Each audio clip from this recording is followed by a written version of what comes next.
8h17, géopolitique. Le 6-9 Listen anywhere. sur France Inter.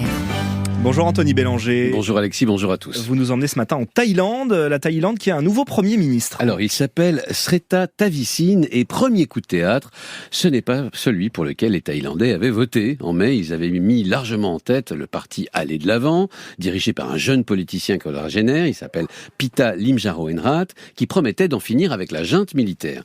Depuis mai, les militaires font donc tout pour renverser le résultat de ces élections. Et ils en ont les moyens. Je vous explique. Pour qu'un Premier ministre soit élu en Thaïlande, il faut un vote conforme des deux assemblées. La Chambre basse, donc celle gagnée à la loyale par le parti Aller de l'Avant et sa coalition, et le Sénat, dont les 250 membres ont tous été nommés par la junte. C'est un vieux truc des militaires putschistes, et ce dans le monde entier. Avant de quitter le pouvoir, ils s'assurent que rien de grave ne peut leur arriver en modifiant la Constitution pour assurer leurs arrières.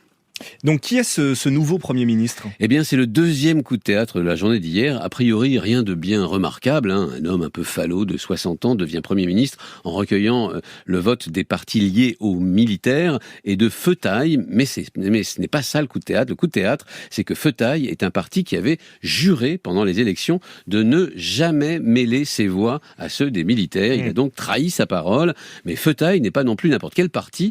C'est le parti de Thaksin Shinawatra. Or, Thaksin est une sorte de figure du commandeur de la politique thaïlandaise. Il a été un Premier ministre immensément populaire de 2001 à 2006, riche, populiste. Il avait su à l'époque gagner les voix des ruraux et des plus pauvres, les militaires, les monarchistes et les grandes familles aristocratico-industrielles de Thaïlande le détestaient et le méprisaient au point de le renverser en 2006 et de le contraindre à l'exil. Depuis 17 ans à l'étranger, il attendait son heure. Et justement, l'actualité, c'est qu'il est revenu au pays hier. Et c'est le troisième coup de théâtre de cette pièce qu'on hésite à classer en tragédie ou en vaudeville. Hier, quelques heures à peine après l'élection de ce Premier ministre issu de son parti, Thaksin Shinawatra rentrait à Bangkok pour être aussitôt incarcéré. Il doit en effet purger une peine de prison de 8 ans émise par contumace. Mais on peut d'ores et déjà parier qu'il ne devrait pas y rester très longtemps, avant tout parce qu'il est évident qu'il a passé un deal avec les militaires. C'est si vrai que son premier geste en sortant de l'avion a été de se prosterner devant le portrait du roi et de la reine de Thaïlande. Symboliquement, c'est donc se ranger du côté des putschistes, fervent soutien du roi Ramadis.